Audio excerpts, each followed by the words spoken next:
Esta ha sido una semana muy intensa para los pueblos europeos. En particular, protestas focalizadas sobre Gran Bretaña y sobre Francia han desplegado tradiciones que parecían olvidadas.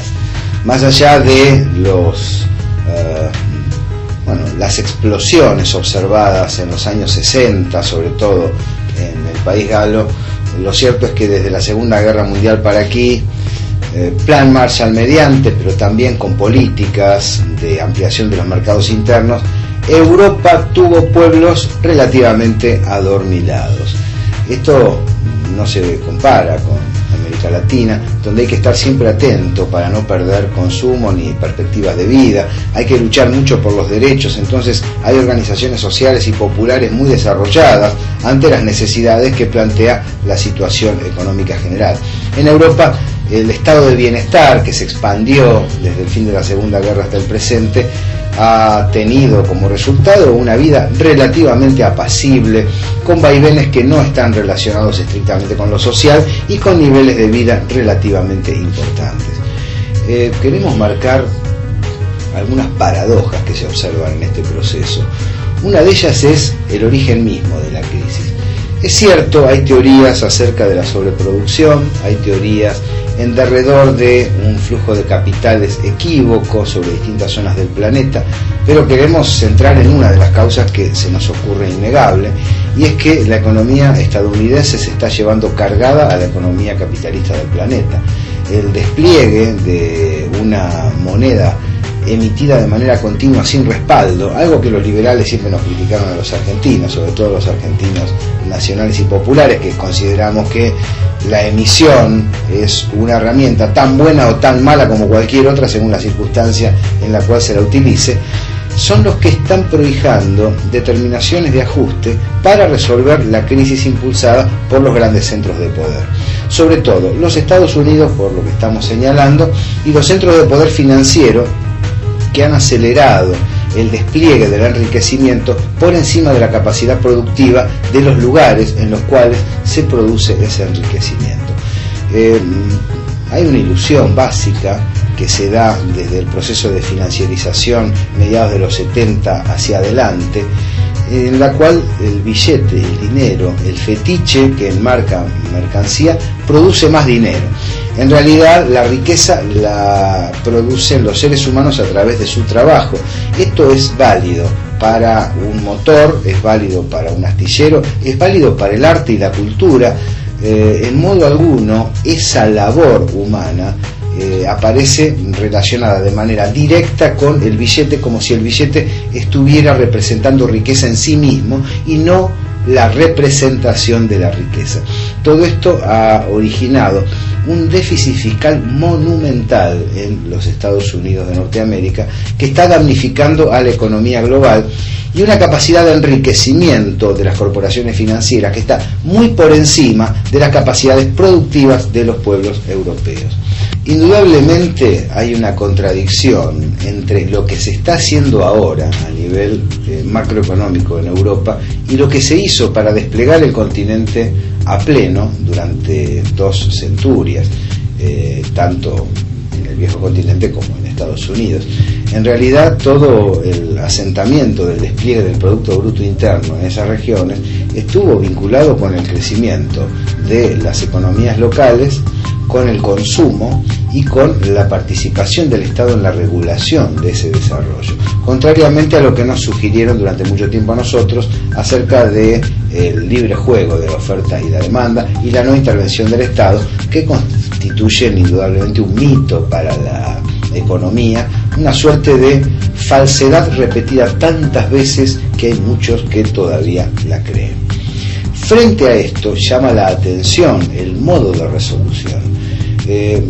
La presidenta argentina lo señaló en uno de los viajes de este año al continente europeo, cuando estalló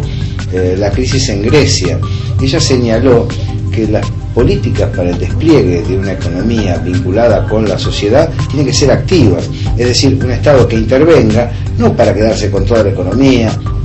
no para canalizar autoritariamente los recursos, sino para orientar en un sentido productivo lo cual es razonable frente a los intereses de la comunidad en comparación con lo de los bancos y las corporaciones financieras. ¿Por qué es distinto? En realidad, casi más allá de la intencionalidad de algunos dirigentes, a los cuales cuestionamos mucho, la lógica del capital, si se deja librada al azar por encima de la intervención política humana, es naturalmente la de enriquecerse y desplegar su caudal de la manera más rápida posible. Si lo que señalábamos antes se da como posibilidad, los gerentes de las corporaciones aceptan ese juego, puesto que pueden mostrar a los accionistas un nivel de ganancia realmente inadecuado y desvinculado de la capacidad productiva, como señalábamos, de una región determinada. Esto solamente se puede poner en caja con la presencia del Estado en la economía. Esto lo planteó claramente don Arturo Jauretche en la República Argentina. No hay muchos pensadores a nivel planetario con tanta perspicacia como Jauretche para entender qué es lo que ocurre en la economía y cómo se puede desplegar una vida económica más plena a través de el desarrollo de la empresa privada, pero un desarrollo que esté controlado por resortes centrales de la economía en manos del Estado y también compensado por empresas estatales que impiden el despegue de los precios, impiden la inversión solamente en zonas rentables y despliegan actividades que, aun siendo rentables, no están dentro de los límites de ganancia que exige el capital privado para la inversión. Jauretche planteó claramente que la economía, si no es orientada por el Estado, es orientada por los grupos particulares, con lo cual se damnifica el interés colectivo, y ahí enlaza claramente con el planteo de Juan Domingo Perón sobre la necesidad de la intervención del Estado en la economía. A tantas décadas de distancia, ese debate emerge con una extrañeza conceptual, sobre todo para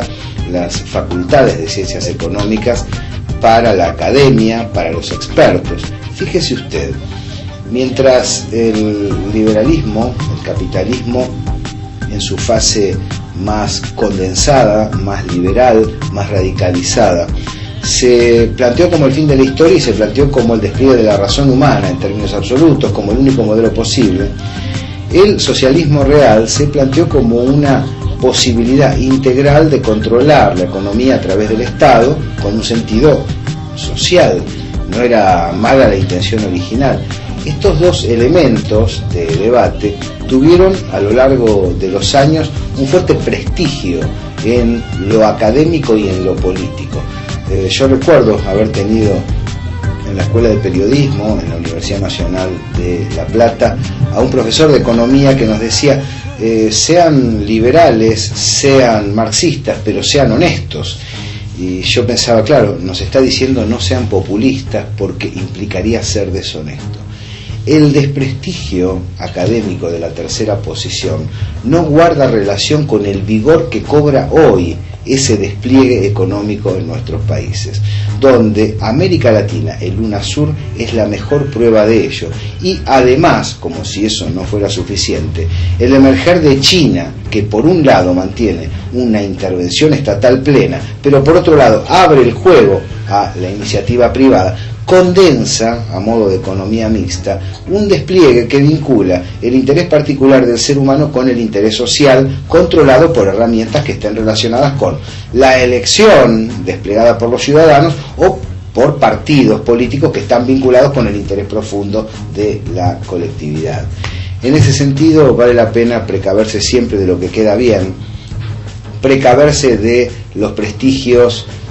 instituidos y precaverse de aquellos planteos que están relacionados con planteos demasiado científicos o demasiado vinculados con la verdad absoluta, en detrimento de observaciones muy humanas, como la tercera posición que estamos señalando, que no tendió a mostrarse como verdad universal, que no pretendió presentarse ante la comunidad como el centro mismo del futuro humano, pero que va apuntalando el presente con mucha intensidad y demostrando que la combinación del interés social con el interés particular aunque tenga una tensión en sí misma, necesita ser resuelto para poder avanzar, puesto que por un lado el interés, el anhelo, el deseo del que está observando este programa, por ejemplo, tiene que ver con el del conjunto de la sociedad, pero también tiene un perfil individual, un perfil egoísta, si se quiere, que necesita tener un lugar de reconocimiento en la comunidad para poder desplegarse. Esa combinación, que es económica, también es filosófica y cultural, y da para debatirla en algún momento. ¿Qué estamos señalando? Más allá de esta reflexión sobre la tercera posición, Europa, que se enriqueció y creció durante 200 años con un modelo proteccionista y de intervención del Estado, con industria y alto consumo, desandó su camino y está tratando de resolver con nafta un incendio bastante importante y difícil de prever hacia dónde irá a parar. El zapatazo de la semana, combinado. Usted recuerda los que proponen el 82% móvil. Es una interesante bandera, que estén mejor los jubilados. Ahora están proponiendo, a través del Congreso también, que se bajen los impuestos a la soja, que se bajen las retenciones relacionadas con los productores agropecuarios que han logrado mayores éxitos en los últimos años. Es decir, de un modo y de otro, desfinanciar el Estado para garantizar el fracaso de lo que en trazo grueso es una gestión nacional y popular. Los saluda Gabriel Fernández, esto es La Señal.